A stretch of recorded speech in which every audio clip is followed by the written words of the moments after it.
Langsung mulai aja atau gimana? Mulai aja, Wak. Bentar,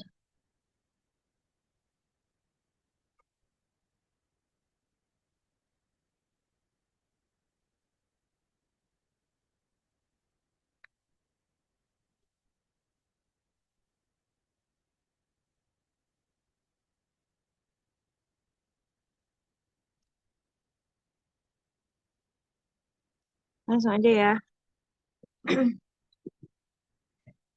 Bismillahirrahmanirrahim. Assalamualaikum warahmatullahi wabarakatuh. Sebelumnya, kami ucapkan terima kasih kepada dosen pengampu mata kuliah Biokimia, Haji Saifuddin Rahmatullah MSE. Kami dari kelompok 2 dengan judul materi transport elektron dan biosintesis glikogen. Next.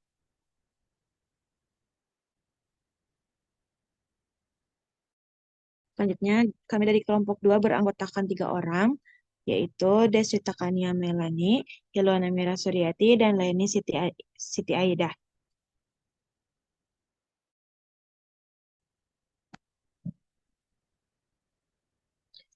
Oke, yang pertama ada transport elektron. Transport elektron merupakan serangkaian reaksi redox yang menyerupai lari estafet atau brigade ember, di mana elektron berpindah dengan cepat dari satu komponen ke komponen berikutnya. Ke titik akhir rantai tempat elektron mereduksi oksigen molekular menghasilkan air.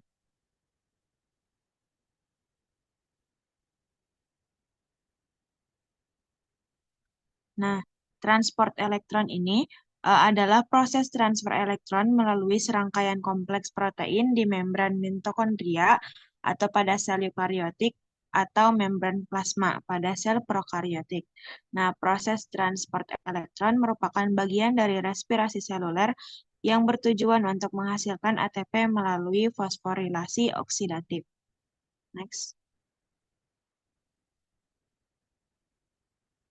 Selanjutnya ada proses transport elektron yang akan dijelaskan oleh Leni. Kepadanya disilakan.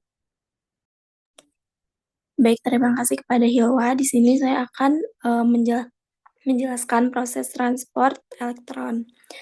Tahapan-tahapannya itu yang pertama ada pada donasi elektron dari NADH dan FADH2. Nah, NADH dan FADH2 ini yang dihasilkan dari glikolisis siklus Krebs dan dekarboksilasi oksidatif melepaskan elektron ke rantai transport elektron. Nah, pada NADH ini menyumbangkan elektronnya ke kompleks 1 atau NADH dehidrogenase, sedangkan FADH2 menyumbangkan ke kompleks 2 yaitu suksinat di dehidrogenase. Kemudian, next.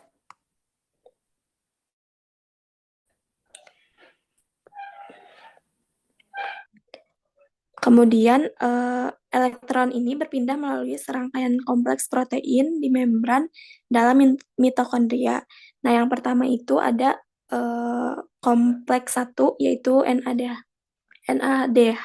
dehidrogenasi yang menerima elektron dari NADH dan mentransfernya ke koenzim Q atau ubiquinon. Kemudian ada kompleks 2 yang menerima elektron dari FADH2 dan juga mentransfernya ke koenzim Q. Kemudian ada kompleks 3 yang menerima elektron dari ubiquinon dan meneruskannya ke sitokrom C. Kemudian ada kompleks 4 yang menggunakan elektron untuk mereduksi O2 menjadi H2O. Next.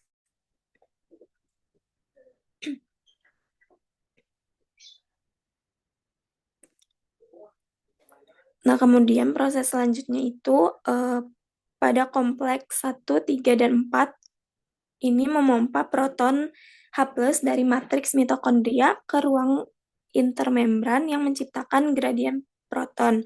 Nah, gradien proton ini membentuk potensial elektrokimia yang disebut dengan gaya perak proton atau proton motive force. Kemudian diproses lagi proton yang kembali ke matriks mitokondria melalui enzim ATP. Sintase memicu eh, sintesis ATP dari ADP dan fosfat anorganik. Proses ini juga disebut sebagai fosforilasi oksidatif yang menghasilkan sekitar 32-34 ATP per molekul glukosanya. Kemudian pada tahap terakhir, ini elektron diterima oleh oksigen yang dikombinasikan dengan proton atau H+ untuk membentuk air. Nah, pada hasil akhir proses transfer elektron ini, hasil akhirnya produk utamanya itu menghasilkan ATP dan H2O, sedangkan peran utamanya itu menghasilkan energi dalam jumlah besar untuk aktivitas yang seluler. Mungkin cukup sekian penjelasan dari saya, dikembalikan lagi ke Hilwa. Oke, terima kasih Leni atas penjelasannya. Selanjutnya ada sintesis glikogenesis. Glikogenesis merupakan sintesis glikogen dari glukosa. Nah, di mana glikogen merupakan sumber polisakarida utama pada sel manusia dan hewan yang menjadi bentuk simpanan dari glukosa. Terdapat hampir pada semua jaringan tubuh, terutama pada hati dan otot. Adapun jumlah glikogen ini berbeda dalam berbagai jaringan bergantung pada penyediaan glukosa dan kebutuhan energi. Nah, kadar glikogen ini lebih banyak di hati sekitar 3-5% daripada di otot yang hanya 0,5-1%. Akan tetapi jumlah glikogen seluruhnya lebih banyak di otot karena massa otot lebih banyak. Next.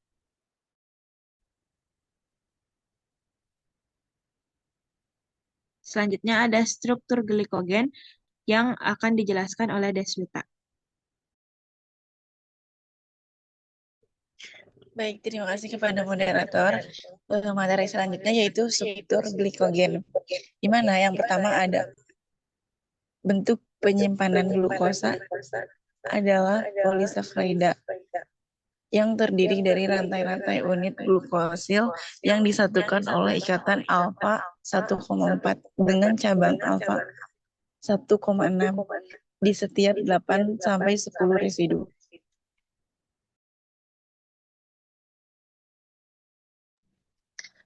Nah, yang kedua itu ada dalam molekul dengan struktur bercabang-cabang, lebat ini hanya satu residu glukosil yang memiliki karbon anomerik yang tidak berkait ke sisa glukosa lainnya. Kemudian yang ketiga yaitu glikogen ini terdapat dalam jaringan sebagai polimer terberat, molekul sangat besar. 107 sampai 108 yang bersatu dalam partikel glikogen. Enzim yang berperan dalam sintesis ini dapat penguraian glikogen dan sebagai enzim pengatur pengikat ke permukaan partikel glikogen.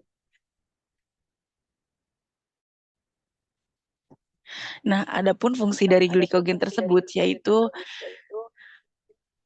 yang pertama sebagai cadangan energi untuk tubuh terutama saat berpuasa. Yang kedua, menjaga keseimbangan glukosa darah. Yang ketiga yaitu memasok energi untuk otot. Saat kita berolahraga, otot ini menggunakan glikogen sebagai sumber energi langsung. Kemudian glikogen hati dipecah menjadi glukosa untuk mempertahankan kadar gula dalam darah saat jeda waktu makan. Selanjutnya ada alur transport glikogenesis.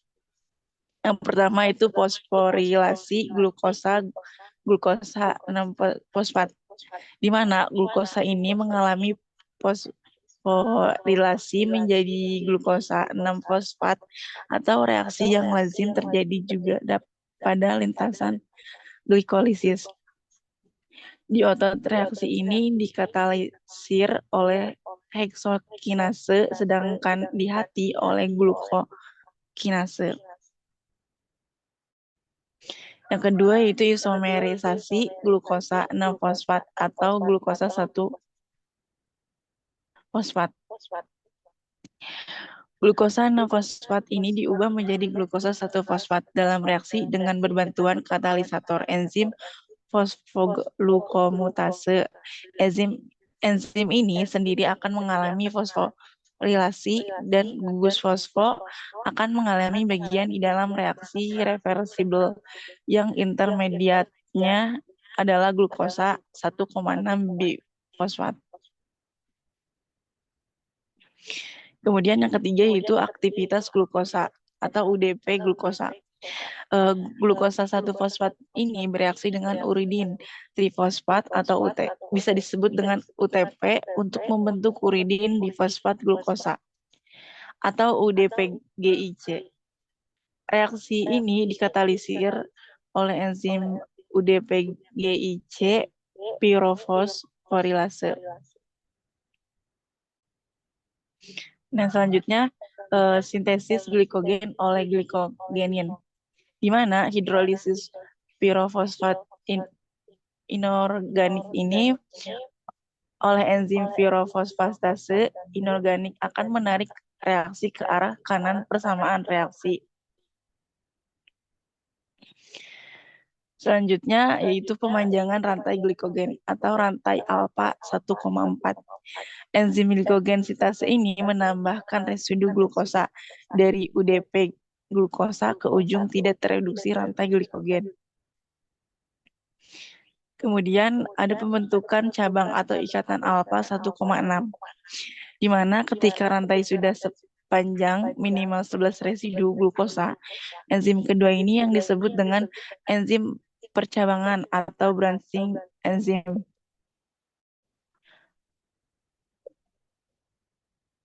Amilo 1,4 sampai 1,6 transglukosidase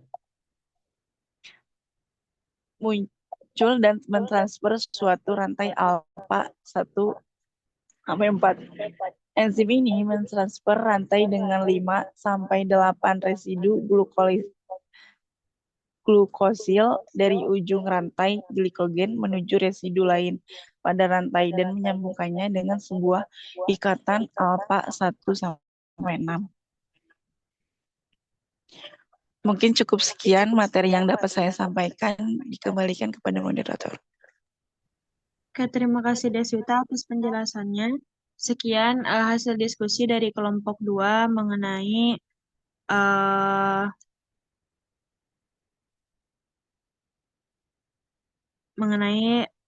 materi biokimia yang sudah kami diskusikan. Terima kasih atas perhatiannya. Untuk itu kami ucapkan wassalamualaikum warahmatullahi wabarakatuh.